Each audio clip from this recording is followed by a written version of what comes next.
introduce myself. My name is Todd Kim Lee. I'm an attorney by day and a workout addict and phenom after court. I have been working out for over 10 years now. When I first started working out, I started do mostly cardio. Over 3 years ago, a gentleman at the gym saw me spending hours on the cardio machines. He felt sorry for me, so he introduced me into weight training. Since then, I have been training in weights. These days, I do mostly more weight training than cardio. Last year, around January of last year, during the flu epidemic of 2018 January, I was very, very sick. I thought I had the flu. I was admitted into the hospital thinking that I had the flu. While I was in the hospital, the doctor informed me and my family that I had congested heart failure. And it was quite shocking to my family and I because I live a very clean lifestyle. I work out practically every day. I did not smoke. I did not drink. I was a vegan vegetarian. The only club, a party that I do was at the gym, at the fitness club. So it was quite shocking. It took a lot of convincing from them, from January to April, to convince me that I must have a medical procedure done to correct my heart condition, because if I did not get it done, they told me that I would go kaput, because I asked them what other option, because I did not believe, I was in denial. Anyway, we scheduled for April 12th for me to go in to do to have a non-invasive procedure done on me with the angioplastic balloon, which is the small little wire going up your blood vessel to your heart to try to open up the closed valve.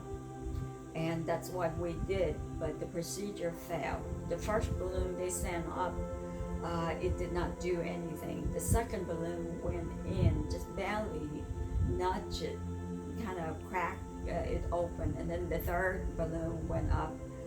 It opened it, but it won't close. So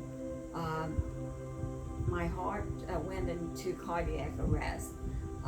We thought that due to my age and my health condition that the valve was pliable, so we could do it the non-invasive, but as I would say, it failed. And maybe looking at hindsight, that probably was a blessing in disguise, because even at that time they told me that the procedure was just a patch. I would have to come back in the future to correct that valve, because the procedure, if it had worked, it probably only max is up to 7 years, and I still probably have to go back to have that correct. So in a way, it was a blessing in disguise. Now they replaced my valve with a mechanical valve, so I do not have to go back to have it correct again, hopefully. Anyway, when I woke up from the surgery, I was out for over 2 days before I woke up from the surgery. When I woke up from the surgery, I was in a lot of pain. Not from the surgery, mind you, but from the breathing tube that was jammed down my throat. Everywhere I looked, there was IV and wires stick out of me. I was strapped and tied down to the hospital bed. They had my arms tied down because they couldn't risk me move my upper body during my sleep and may disrupt the surgery site. My my right leg was tied down to the hospital bed because they still have that pump, that machine that they had converted into the artificial pacemaker to help to my heart to beat while my heart getting back to shape again. So they couldn't have me move around. So I was strapped and tied down to the hospital bed. I had the breathing tube down my throat for over 3 days, close to 4 days. Every second that tube was inside of me, it was excruciating pain. It was worse than hell. I remember watching on TV and Whoopi Goldberg were talking about waterboarding, and it was about pain and hell. And I was in the hospital bed thinking, oh my God, you don't really know what hell is until you have this breathing tube stuffed down your throat. And I was in the hospital for 9 days after the surgery. After the surgery, I was discharged to go home. I went home for less than 2 weeks, became extremely sick again due to complication after the surgery. I was admitted again into the hospital for almost 2 weeks.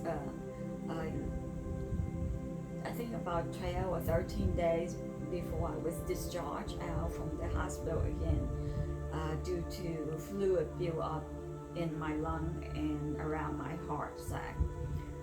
When I was discharged after close to 2 weeks from the hospital, I went home and I was extremely sick and weak for almost 2 months again, because all the medication they gave me, the side effect was so strong that I was sick all the time.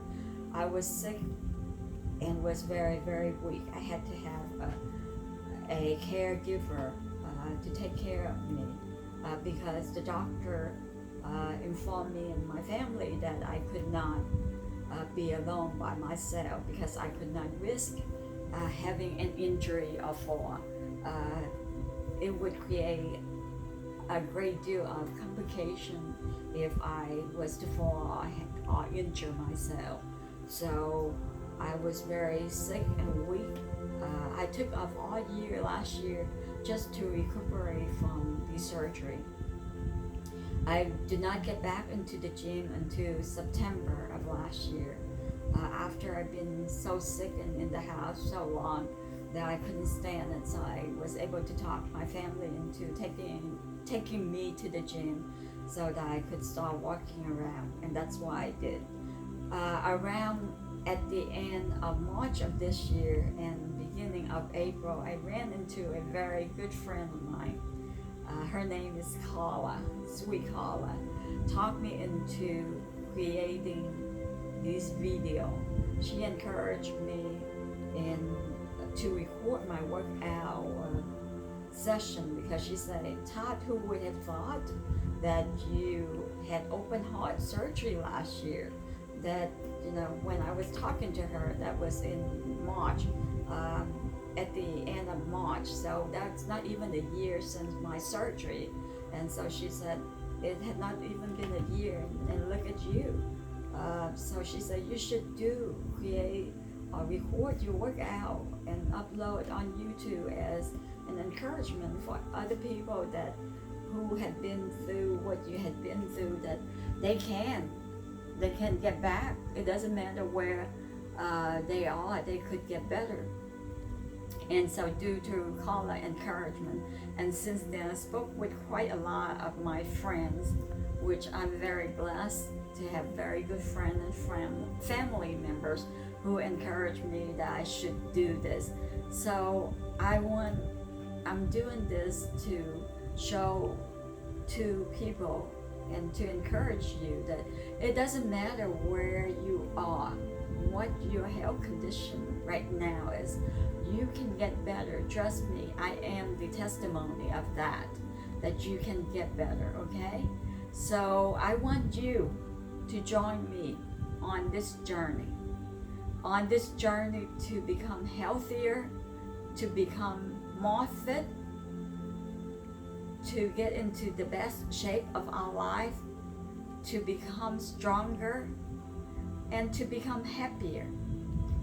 I had recorded these workout videos since I talked with Carla, and I had recorded an introduction of myself earlier, around March or April, I think beginning of April, but it was in the gym, and the gym is so loud that you cannot hear, so I decided to re-record my introduction, to record this as an introduction.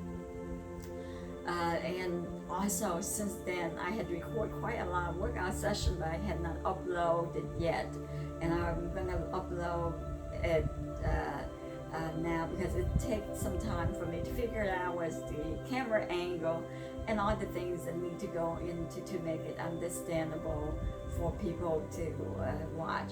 But I want you, and I want to encourage you to join me on this journey of art, to join on this journey that we can become healthier, to become stronger, to become more fit, to get into the best shape of our life, and to become happier, okay?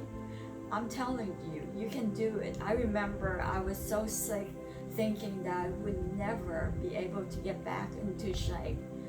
I remember lamenting with my brother, crying really sad, telling him that I don't think that I would be able to get back to where I was before I got sick.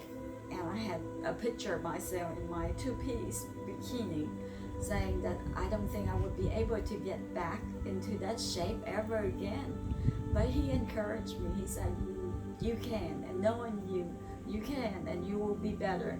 And I'm telling you today, in my opinion, I think I look so much better than when I was before I was sick. So I want to encourage you all to join me, and I want you to share my video with family and friends, because I want to help as many people as I can. Due to my experience from last year, I want to encourage people that we can get into the best shape of our life and be happier, okay? So please join me. Thank you.